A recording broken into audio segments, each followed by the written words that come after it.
talk about the 6 steps of building your own deck. The first one is probably doing your research. You've really got to do great research and find out whether you're allowed to build a deck in your area without approval. Generally, if you're looking at building a deck that's not going to impinge on privacy with your neighbours and is under 600 millimetres or 900 millimetres off the ground, you can generally build your own deck. But you also have to design around your family and what your needs are. Do you have small children? Do you have elderly people that are going to be traversing the stairs? So do all your research before you start, and there's more information on our website. Step 2 is initial design and develop design. There's more information about that on our website that you can go and read. But basically what you need to do is get yourself a pencil, a rubber, a rule, some graph paper, and note down on the paper how big this needs to be, how wide your deck needs to be, how deep, whether it needs to be covered or not.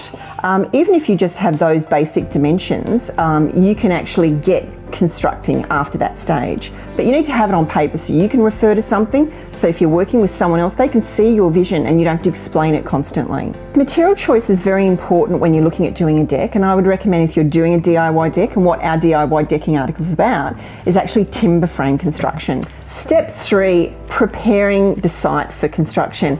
It's very important that when you start preparing for construction that you've got to clear the site. You've got to realise that the area around the site also needs to be cleaned. So think about that you've got to measure out where your deck is going to go, how wide it is, how long it is, and then a metre off that also clear that area as well. So it needs to be cleared of tree roots, any bushes, anything that's overhanging that could possibly get in your way.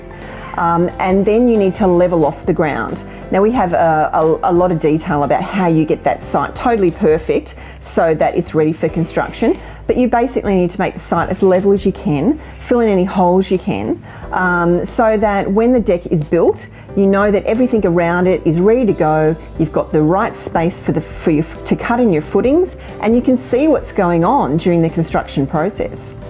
Step 4, setting out your deck. It's very important at this time to be able to know that in the long run you're going to have a deck that is square to your house, and something that is the right dimensions. So what you need to do is to actually calculate a regular square deck, because generally that's what people build, square or rectangle decks. So on the website you can actually work out how to triangulate and work out if your deck is square and exactly where it should be located. It involves measuring, making sure that the levels that you're looking at having on your deck correlate to what you need. So this would have been something you do in the research process, that, okay, if your floor level is, say, up here, and your deck kind of needs to be down here a bit, and you need to measure off the ground, it's about, I wouldn't say any more than, say, 50 millimetres of a drop off to your deck, so that you don't get rain penetration coming into your house. So that when you step off your deck, you know it's going to be exactly 3 treads down to your grassed area of your lawn. And we have a great article about stair construction that'll help you with those tread depths and runs, so that's fantastic. Number 5, construction. This is where it starts getting really exciting, because no doubt you've been dying to build this deck and you've been doing all the research, and by this stage you're going to have a really good idea that your deck is going to work. You're not guessing. So to actually start cutting in your footings into the ground is a very exciting stage.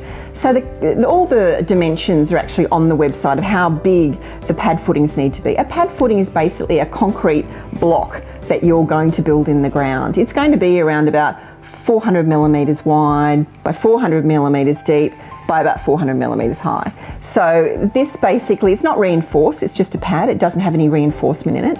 It's basically, you get a couple of bags of cement for each hole, depending on what size bags you buy, and you just dump the dry, loose packet into the hole, and then you fill it up with the dimensioned amount of water that you need on the packet, and then you mix it around in the hole with a shovel. And after these go off, you do them all at the same time. Depending on what kind of post structure that you're going to have will depend if you put the post straight into the ground. If you're putting the post straight into the actual concrete, you need to do it when the concrete's going off. And you need to do it at a stage where it's not too sloppy and it's not too hard. But you also need to remember, if you do that, you need to use a timber that's going to be termite resistant. So basically the next step, you've got your post in, potentially do your footings and posts one at a time and getting them to go off at the right stage. At that stage, you also need to have a spirit level that you can put against the timber to make sure that your timber post is straight upright on both sides. Then from there on, once they've gone off and you've got all the posts ready, you put down your bearers. Now you can notch in the bearers into the post, but you don't necessarily have to, depending on the size of your timber. After your bearers go on linearly parallel, then the joists go on adjacent to that. And they're set generally around about 600 millimeters centers apart. And then on top of that will then go your timber decking, which runs across the joists. So you need to think about at the early stages which way you want your timber to run, your timber decking to run, because that will designate how everything else is going to be constructed and how it's going to be fitted into the ground. Step 6, managing your costs. Timber decks are very cost effective to build. They're the most cost effective deck that you can possibly do. So per square metre, you're looking at around about $200 or $300 a square metre to actually build yourself a good solid deck. You can actually do it cheaper if you're getting materials from recycled yards, things like that. But it's the most cost effective way to do a deck.